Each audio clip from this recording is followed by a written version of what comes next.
Hello everyone, Inventor719 here, and in today's video we're going to be making the world's easiest firecracker cannon. And this cannon can shoot whatever you want, but in today's video I'm going to show you my version, which will be able to shoot these airsoft BBs.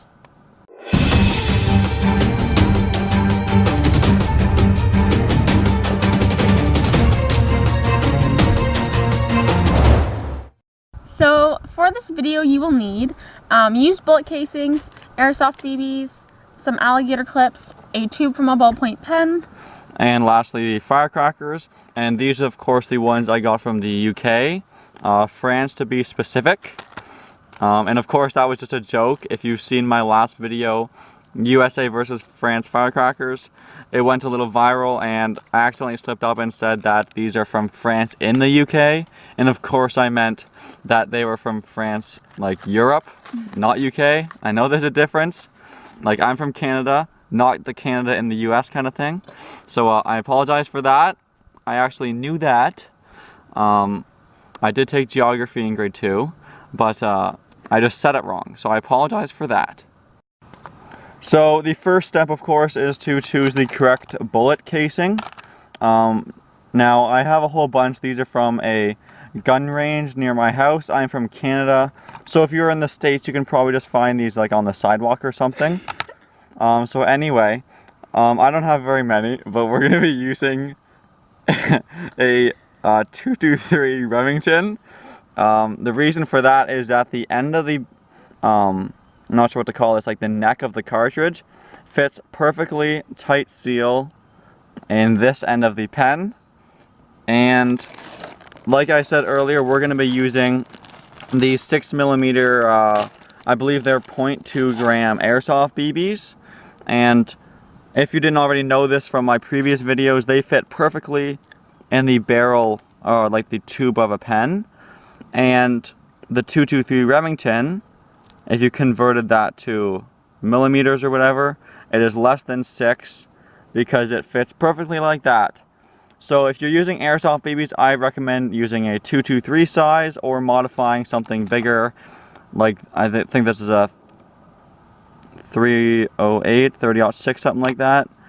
But we're going to be using a 223 in this video.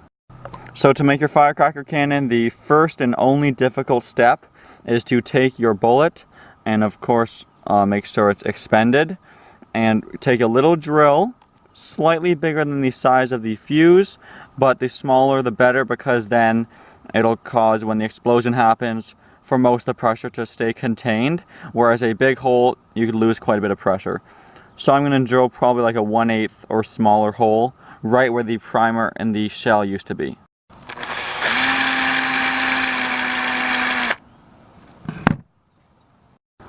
Alright, so for the assembly portion, really easy. What we're going to do is just put the pen tube on top of the bullet casing, and then I'm going to use the alligator clip to go over top like that, and then you can basically put it that way if you want straight, I guess.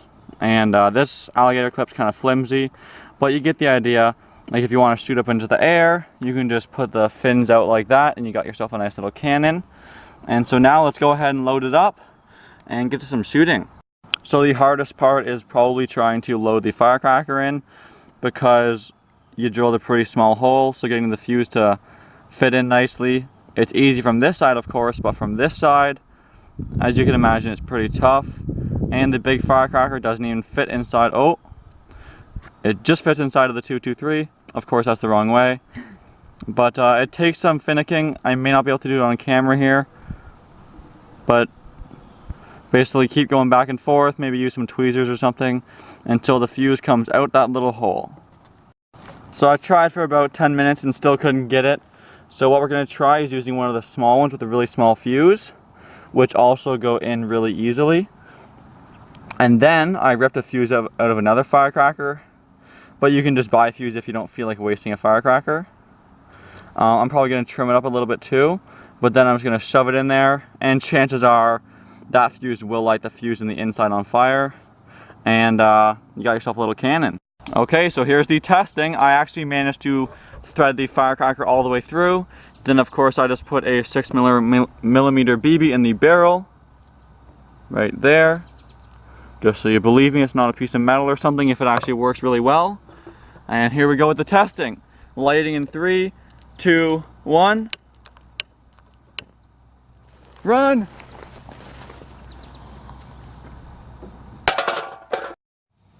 Alright, so we just did our shooting test and it went very successful. I went through both sides of the can. There's the entrance, there's the exit. I'm sure it could have gone through a lot more. It definitely would have pierced it even if it was carbonated and full and everything. It was pretty powerful. The only thing that happened was that the cartridge separated from the tube. This actually went flying backwards. So when building it, maybe just use a little bit of electrical or duct tape right there. And of course, this part fell over because I just had it set up like a tripod. If you wanted it to not fall over, maybe just like nail this into a piece of wood or something, make it a little sturdier. But I'm just trying to keep it simple if you want to keep it simple. Now, to reload it, the only key is that when your firecracker explodes, the back half of it, as this kind of splits in half, is still stuck in there. And it's really hard to get out. So just a little trick is to use anything pokey. I have a mousetrap thing, doesn't matter though. So just put it in the back half of it and push. And it's in the top there. So with a bit of work, it'll be boring for me to show you on camera, but just keep poking it. I think something a little straighter, this has a bend in it, would work better. But yeah, you have to get the old cartridge out before you can put a new one in, and then reload, and you are ready to go. So thank you for watching the world's easiest firecracker cannon. I have another firecracker cannon on my channel, go check that video out. And as always, please like, comment, and subscribe. Thanks for watching.